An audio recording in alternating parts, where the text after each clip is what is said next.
Hey guys, CALLOUS here, and I wanted to make a quick video before CALLOUS Invitational 4 gets into full swing. I know once that tournament starts, I'm not going to get around to making this, I'm going to be too busy, so I figured now was as good a time as any. I wanted to talk about the notion of team lock, which, I'm sure it's come up a number of times over the years, but it seems to have picked up more and more traction recently. There have been multiple discussions in recent times in the ADV Discord channel and elsewhere about the possibility of trying it just on an experimental trial basis or a couple little tours with it or whatever, whether or not team lock would be a good idea. So, first of all, for those of you wondering about the background, I figured since this is just going to be a talking video and no battling or whatever, I wanted to give you something decent to stare at since I'm too lazy to video edit the whole time. Didn't want to just give you a Pokeball or whatever. So I decided to simply post a picture of one of my ex-girlfriends, and hopefully you guys can appreciate that for what it is. I ended up dumping her because she wasn't hot enough for me, but that's a story for another day.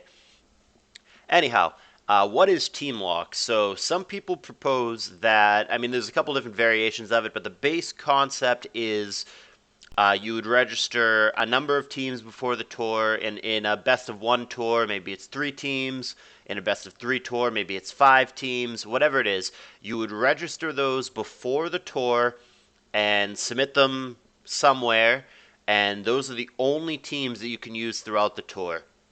So if it's, say, a best of 3 tour, you would register 5 teams, and that's it. You are stuck with those teams no matter what for the full duration of the tour, cannot use anything else. So let's go over some of the argued pros and cons on team lock and whether it is or is not a good idea. I'm not going to even save my opinion and my conclusions to the end because I think it's going to become apparent pretty early on in this video where I stand. But let's get to the pros and cons. So the biggest pro that people who are pro team lock argue is that it prevents quote quote counter teaming and cheesing, in the sense of, hey, my opponent is a Scarm spammer, so even though I wouldn't usually, I'm going to bring Magneton against this opponent because I know that they constantly bring Skarmory. Or if you notice, hey, this guy a lot of the time runs really passive teams and doesn't bring phasers, I'm going to bring, Baton Pass, Mean Look Umbreon. I'm going to bring Perish Trap Gengar. And these are things that you would never normally bring in the dark against a blind opponent, but you are looking at what your opponent for this round prefers and their history and blah, blah, blah, and you are basically from scratch conjuring up this cheesy team specifically to beat them. And it's very matchup based and against a lot of viable archetypes, against someone who brings hyper offense, or against Jolteon spike stacks or whatever. This is junk and it would never work. But against this guy who prefers bulky, fat, passive teams, maybe this is exactly what you need. I have a plethora of problems with this particular argument. I think that I can understand the sentiment, but I don't agree with it for a plethora of reasons, and I'm going to go over them now. So, first of all, your own stubbornness falls on you. If you are someone who absolutely cannot leave home without Skarmory, you just bring it 90% of the time, that's 100% on you. No one is making you do that. No one is preventing you from using any other archetype or changing it up or whatever. And I fully believe that if an opponent brings Magneton, even if they're not a huge Magneton person, because you are a Skarm spammer, I think that is more than fair game. And I think, like I said, it falls totally on you. If you're going to choose to be stubborn, which you absolutely have the right to do, if that's the way that you want to play the game, you absolutely have the right to do that. But if you are going to choose to be stubborn and bring the same kind of archetype over and over and over again, it is only natural to expect other people to respond in kind. It is not reasonable, in my eyes, to be able to just gain a reputation as somebody who only brings one archetype, just be the stubborn guy who runs archetype X over and over and over and over, but simultaneously, you don't want any of your opponents to know that or any of them to take that into consideration when they decide what they're bringing against you. That to me is wanting to have your cake and eat it too, and I simply don't see that as reasonable. Another problem that I have is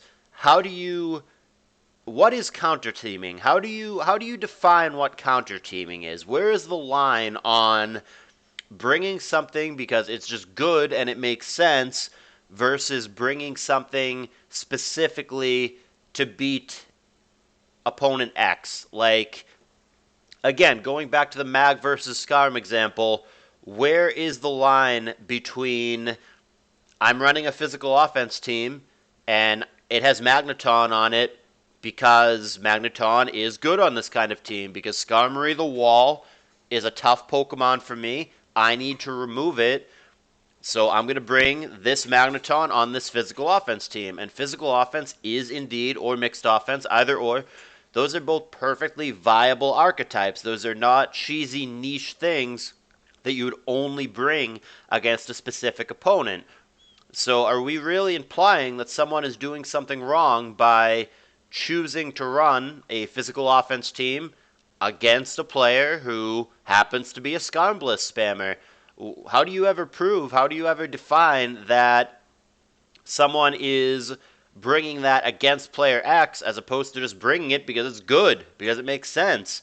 I don't think you're ever going to be able to define that or enforce penalties on that, nor should there be penalties for counter teaming, but you're never, ever, ever going to be able to distinguish, me in my prep just being like, hey, I'm going to bring this good archetype with this Pokemon that makes a lot of sense, and I happened to walk into a good matchup. That's just part of the game. I also think, with the whole counter-teaming argument, I think that, in general, trying to guess what your opponent is going to bring is an absolute crapshoot. Again, against those rare cases, those extremely stubborn opponents who are just going to bring the same thing over and over and over, I think that falls on them. But against most tournament players, not all of them, but the large majority of tournament players, they do not just stick to one thing. And against the best of the best tournament players, against the true top end of ADV, they can bring anything. You can be against a Jolt Spike stack, a traditional TSS, a hard stall, a physical offense, a Moltres balanced team, anything in between. And trying to really predict what your opponent is going to bring on any given game, the large majority of the time, is a complete crapshoot. Trying to manufacture a team that specifically beats whatever you think your opponent's going to have when you have zero knowledge of that, unless you're cheating, unless you have some inside information that you are not supposed to have, trying to guess at that it's just taking a shot in the dark. And if you manufacture some team that supposedly counters the crap out of another kind of team, and then your opponent doesn't bring that, you lose, right? I mean, you just have this garbage counter team, and you don't even have the matchup against the thing that you're trying to counter. What's worse is that even if you're right, you are still far from guaranteed from getting a cheesy free win by counter-teaming someone. So even if you're right, even if you are so convinced that they are going to bring Skarmory and you are therefore bringing Mag even though you don't normally, let's say you're right. Does Magneton have a 100% win rate against Skarm? Does Magneton have an 80% win rate against Skarm? The answer is no. There's all sorts of variables here. What if they have a Dugtrio? What if it's just a one-for-one trade? What if they get ahead of you and anticipate your Mag and kill it with the Dugtrio, and then Skarm dominates you, etc., etc.? There's a million things that can happen. Nothing in ADV, thank God, for the sake of balance. No viable archetypes in ADV truly hard counter the crap out of another archetype. Are there favorable matchups? Absolutely, of course, that's the nature of the game. But there is no matchup in competitive ADV where truly viable archetype number 1 against truly viable archetype number 2 is just a 85-15 curb stomp where the second you load up the matchup, you have won. If you're on the bad end of that, then almost certainly your team is not actually viable. Okay, the other pro, other than preventing cheesing and counter-teaming, the other pro to team lock, and this is really the only one that I somewhat agree with, is that it would eliminate the need to build a new team every single week in a really long tour, such as SPL. I can see that this is true, but I think it has a lot of trade-offs that I'm going to get into in a moment, and a lot of negatives that far outweigh the positive. But yes, it does, in fact, reduce your workload if at the beginning of a tour you lock in 5 things, and then this tour that's 2 months long or whatever it ends up being, you don't have to build a new team every single week, which is tedious. But I see a lot of problems with that as well, which I'm going to get into shortly. I don't think it's worth it. Let me get into some of the cons. I have 3 huge cons here that I think completely bring the idea of team lock down into the gutter. All right, so con number 1 is that team lock would lead to a less diverse metagame, and there would be far fewer uses of niche/situational Pokemon. You have to remember that you are locked into only this handful of teams for the entire duration of the tournament. So let's say you can lock 3 teams for the whole tour that is 2 months long.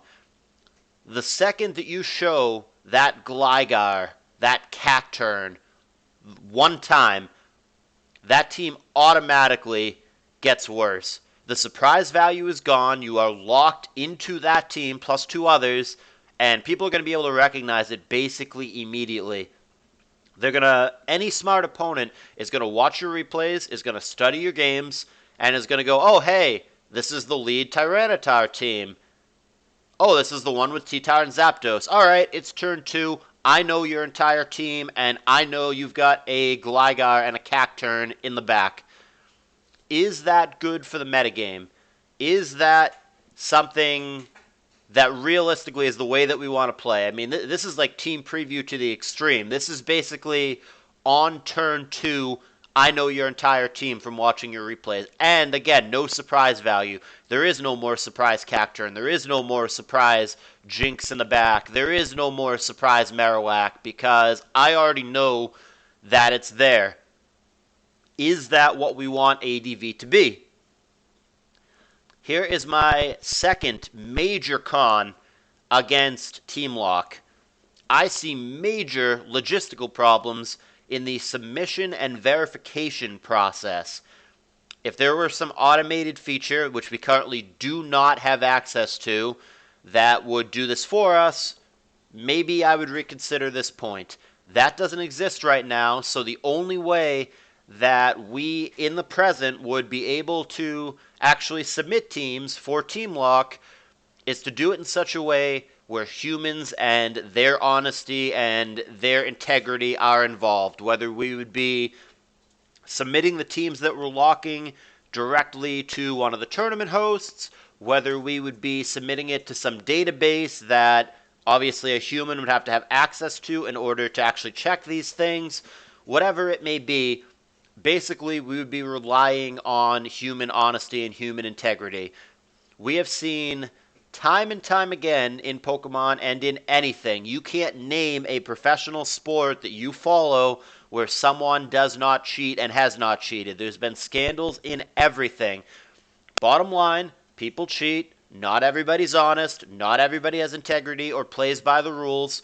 And how much of an advantage is it really, truly, if a TD, for whatever reason, whether it's to help their friend out, whether you pay them, whether it's just to be a little shithead, what if a person with access to the teams gave their opponent the exact copy-paste of every single team that you have registered?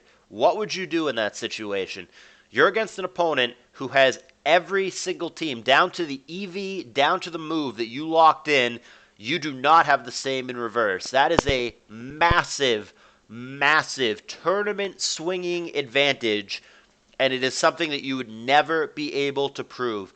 If I were on Skype or somewhere outside the game with a buddy and I wink, wink, nudge, nudge, slipped him this info, whether he paid me or didn't pay me, that's a whole other thing. TDs that are corrupt could exploit this and make money off it.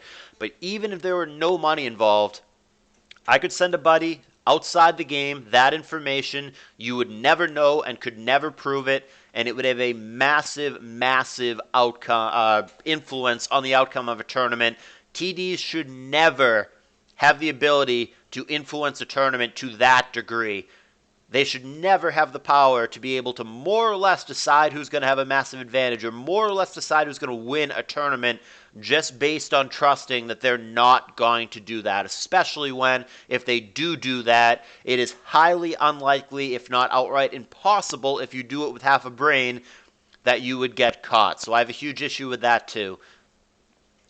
But even worse, this is my final con, and, I think both those others that I mentioned are pretty big, but this one is even worse. This is the biggest con of all, and there is absolutely no way that I can get around this, and I see no valid counter-argument to this. People who don't realize this, I think, are very short-sighted, and they get caught up in the ideals of Team Lock, but not how it would actually play out in reality.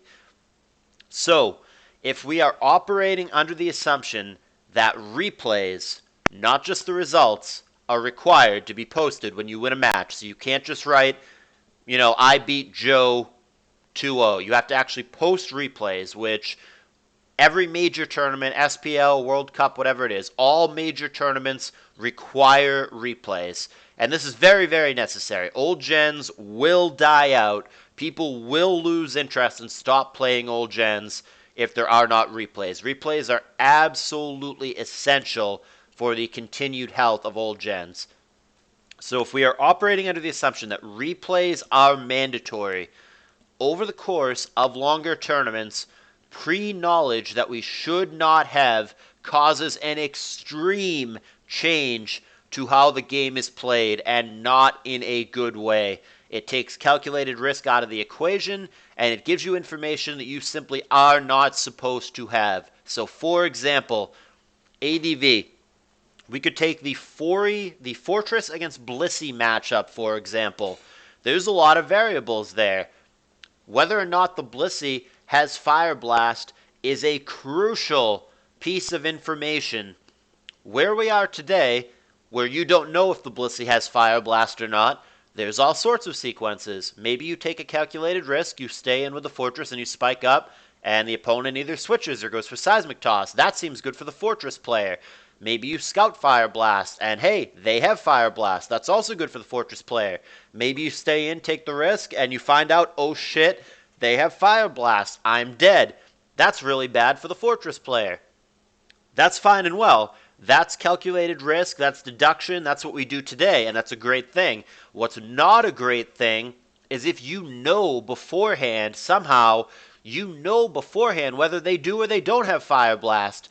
That takes any guesswork out of it. If you know that they have it, that Fortress is switching out of Blissey every single time, which is not a play that you would make normally, and vice versa. If you knew with 100% certainty that that Blissey does not have Fire Blast, and that they do not have a Magneton in the back, which are, again, not pieces of information that you're supposed to know, then of course, you're just going to sit in there and use spikes every time, because you know, even though you're not supposed to know, that you're safe. And there are a million examples of this. We can go for a Salamence that has Hidden Power Grass. Early on, you might see a Salamence, you might see that it is lefty, so you rule out Choice Band. Very commonly, you would go to your Bulky Water to tank a hit. You would go to Swampert thinking, alright, here comes HP Flying, here comes Earthquake, whatever. In fact, it has HP Grass, and it devastates or kills your Swampert.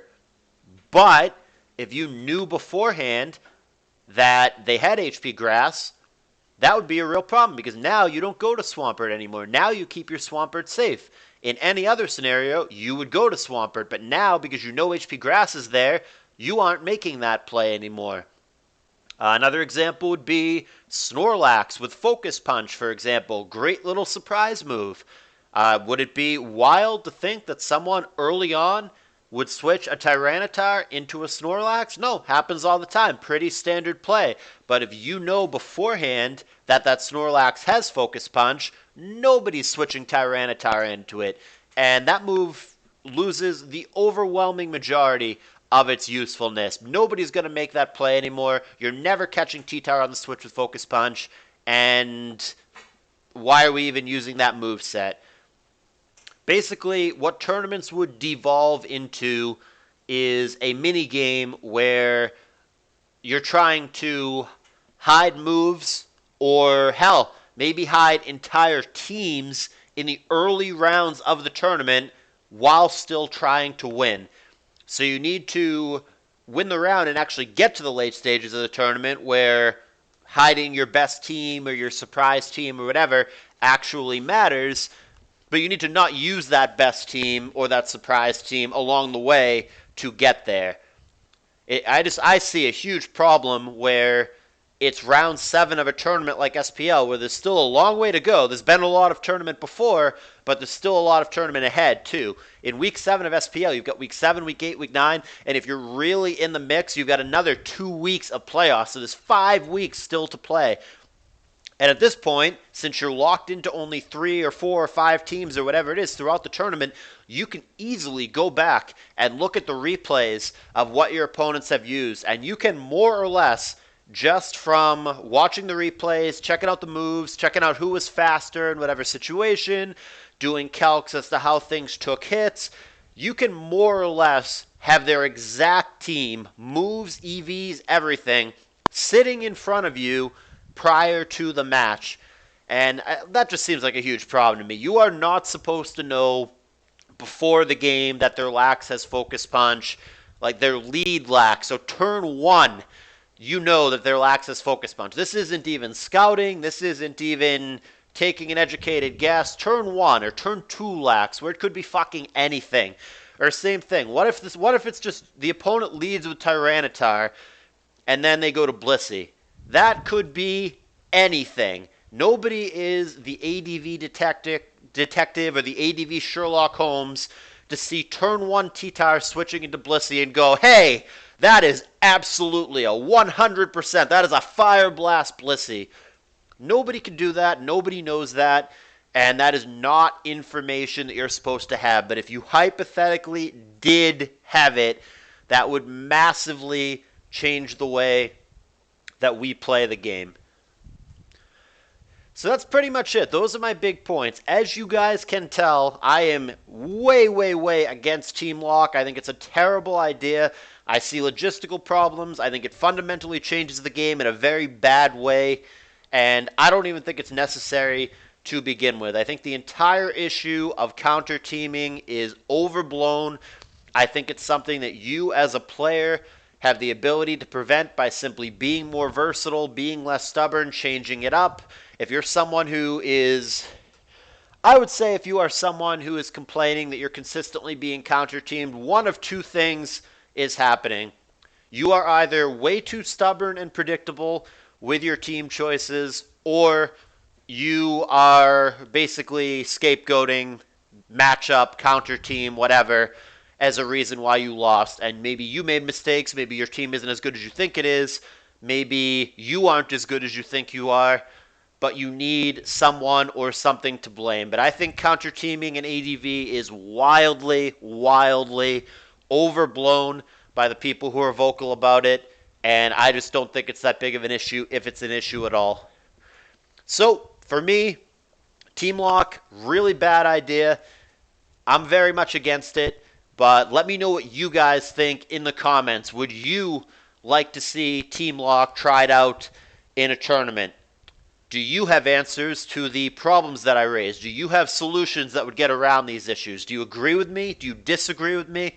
It's a loaded topic. A lot of people have a lot to say. I would love to hear what you have to say in the comments.